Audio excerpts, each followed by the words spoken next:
Guess what I got? I just made a video about a newer type laptop that I found at the thrift store. But this time around, I found an Acer Swift. And this one has a little bit of a story attached to it. And we're going to get into that. But I just want you to kind of get a good idea of what we're dealing with here. This is a very, very thin, modern looking laptop with, what do we see here? Another one with HDMI, a USB-C, a couple of USB, and let's see what we got on this side here. A card reader, a little bent, another USB, and a audio out with a couple of lights. So there you go, super skinny, very modern looking laptop. And of course it doesn't want to open properly because that would be just too easy, right? Wouldn't it? Okay, come on. There we go. There we go. Now we can get a full shot of this guy here. Look at that. Nice laptop. Especially for the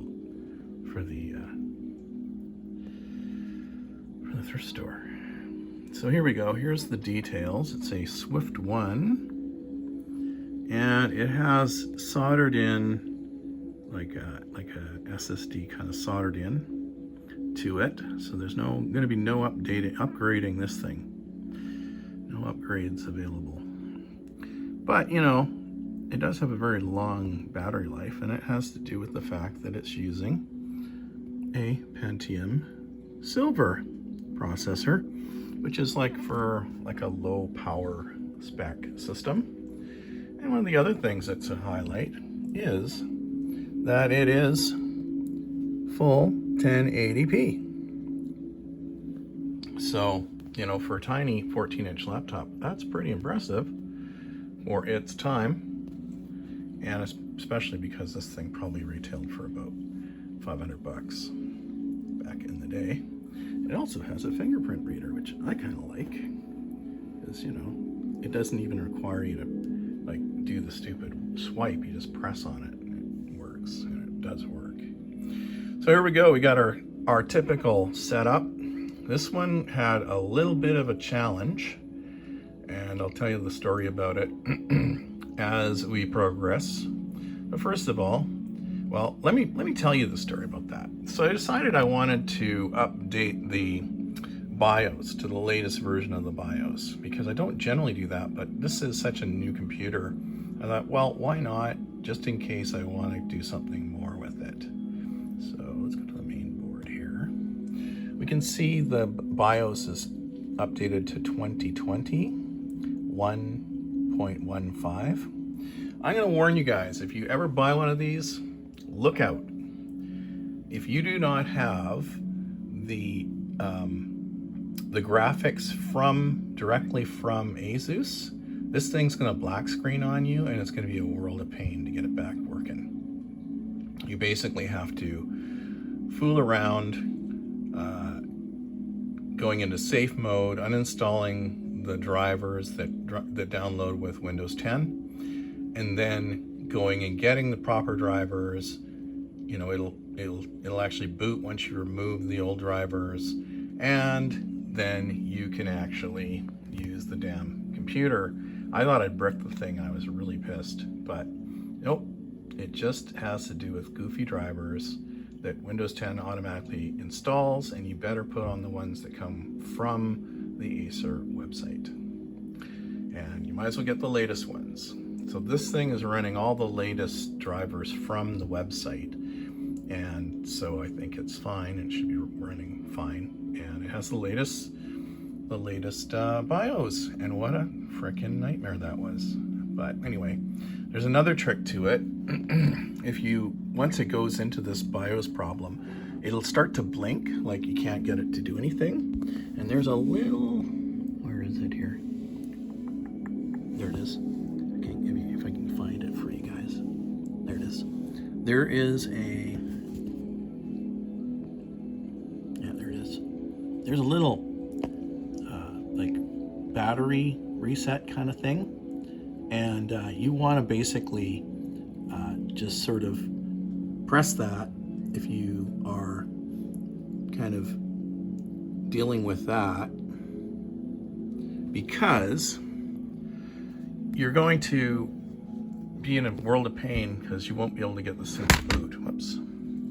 You won't be able to get this thing to boot. And I'm telling you, it is brutal. So you don't want to install the BIOS without knowing you can use a little, like, I don't know what you'd call it. It's sort of like a,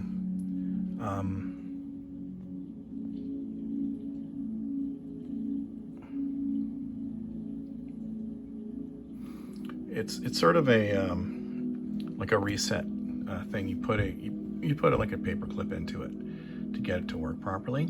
You really don't want to mess with it. So yeah, it's an adventure, and I'm warning you, think twice about the BIOS update. You better be in for some troubleshooting. If you're into that kind of thing, you'll probably be fine, but I'm telling you, it wasn't my forte, let me say. Anywho, let's do the old go over, now that I've gone through the little storytelling there. So here we go. We got a silver, a Intel Pentium N5000, and it is a Gemini Lake processor, so fairly new.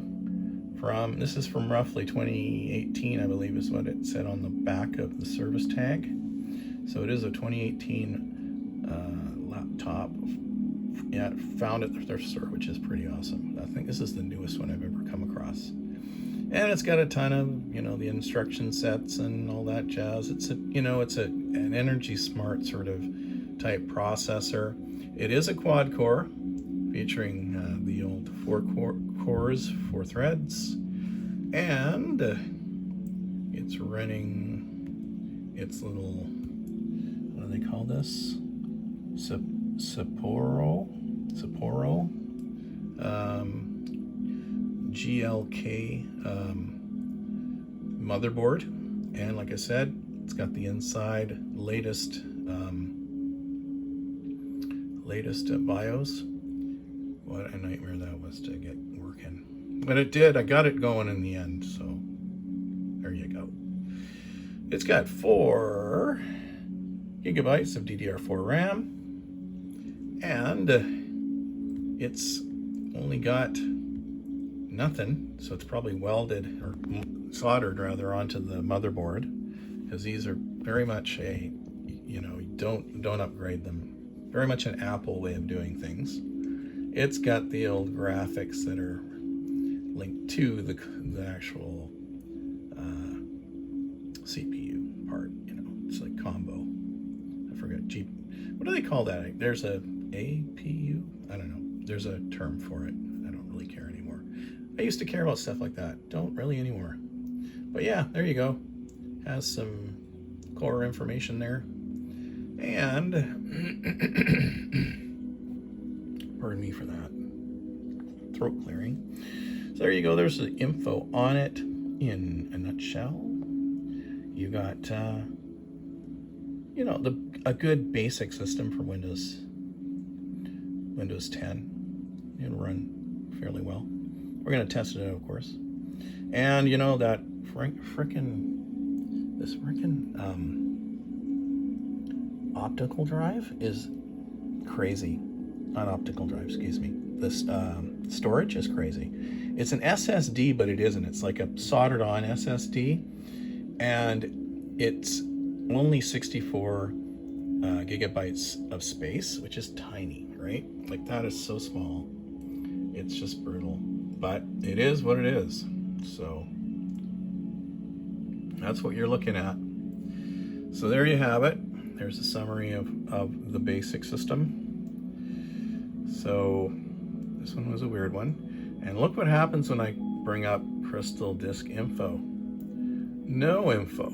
It doesn't support any kind of smart warnings or anything like that. So I can't tell how old it is. Like, obviously it's as old as the system, but how many power ons, nothing. It just gives me nothing. So that's what we're dealing with on an Econo system like this. Very inexpensive. Like I say, about 500 bucks, one of these things when they first came out. So let's run the old benchmark and see how we do here. And let's do this. Here we go. And that just gives me a chance to have some coffee.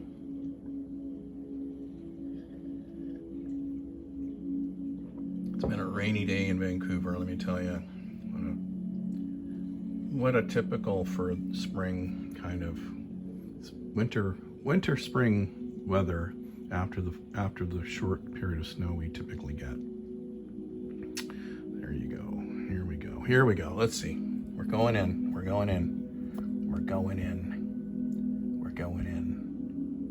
Oh yeah, we're getting okay. You know, not as good as the last Econo system that we had. Oops, this thing's going out of focus. Sorry about that. All right. So, what do we got here? We got 524, which, you know, for the last one was what, 400? So this one is actually scoring much higher. I was hoping to get at least a 500 in the 500s.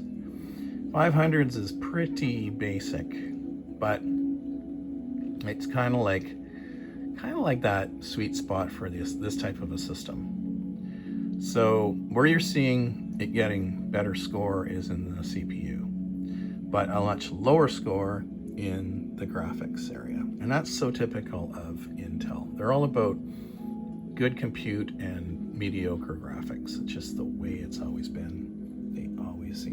They never seem to get any better. But you know what? For what these systems were designed for, you're gonna just be doing some web surfing and some productivity stuff. There's not enough space on the drive to, you know, do much. So, you know, what are you gonna do, right? And yeah, there you go. Not a terrible score, really. And you know, this is one of those systems that are surprising to me, because it actually has this showing up, and this is the first for me. I've never seen this happen before. But what's it telling me here? That's a new one. I've never been able to upgrade any computer that I've ever found at the thrift store to Windows 11. This actually meets the Windows 11 criteria. Why I would do that, though, with only 64 gigabytes of storage space on this thing, I don't know. Like, I can't see why I would want to take on the impact of Windows 11 and its, you know, its higher size of space just to install it, and then all its gimpiness. So this will be staying Windows 10 right here. Where's my mouse? There it is. There it is. Stay on Windows 10. Thank you very much. There you go. So there you have it, guys. There is my latest laptop find. Oh, there's something that it's downloading. Anyway, it's been an Acer newer laptop thing lately, and you know, that's cool. You know, how many times do you run into a laptop that it has the charger, which is actually really funky. This thing has this tiny little charger pin that it plugs into. I'd never have been able to find that. So it came with the charger, the whole bit. It was funny little story time. There's these guys, and they're at their store every time I go in there, and they basically hang around there in the morning when they're bringing all the stuff out. and they'll hang around right into the afternoon, and they're kind of like, I guess they're resellers. But you know, they actually, one of them had actually brought this over to the test area and plugged it in and tried to do a factory reset on it, and it would have been gone, because these guys, they basically get everything that's good there, and they just fill their carts with anything, and then they'll throw it back if they don't want it. But as soon as it comes out on the carts from inside the, you know, the sort room, these guys run out and they grab anything that looks good. So they actually grabbed this thing, plugged it in, and did their little number on it. And because it didn't do like a factory reset, it was like, oh, okay, it's locked. It doesn't do a factory reset. We're screwed. We can't fix it. Well, you know anything about these laptops, they're pretty easy to work around that. So I just basically reinstalled the Windows 10 on this thing, and we're in business. And of course, it digitally signatures itself because it originally had Windows 10 on it, so it automatically installs or activates rather, and we're good. So yeah, this was an interesting find, because I think why I never find most of these newer laptops is these guys who just are resellers, who just kind of go in there and they're just, you know, they scoop up everything that's decent, and then I'm left with these like 2008, 2010 laptops that nobody can resell for any money. But this one would have been worth something, I think, to them.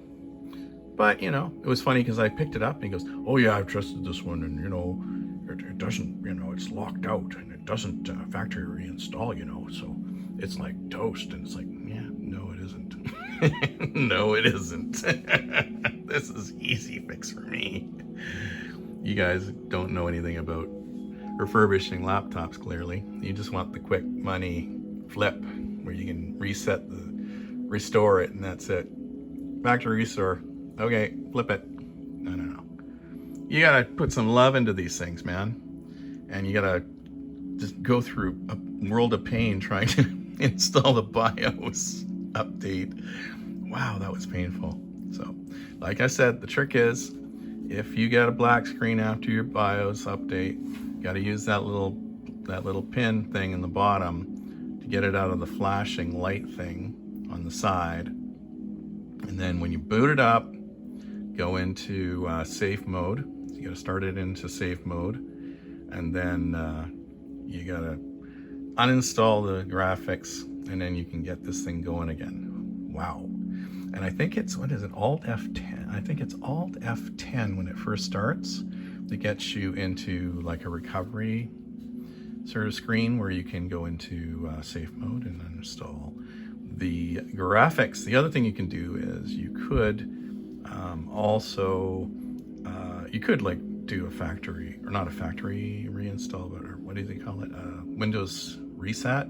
Could have done that too, but then you got to reinstall everything. So I just uninstalled the graphics, reinstalled the ones from the website, and everything was good. Look at the size of that. These pads, these track pads. I'm not used to that at all. I'm used to the small ones. It's cold in my house. My hands are kind of funny color, kind of red. Anyway, yeah, so there you go, guys. That's the long version. So hope you're having a great afternoon. It's raining here, and we'll talk to you in the next video. 2 videos in a day. That's unusual. All right. Talk to you later. Bye.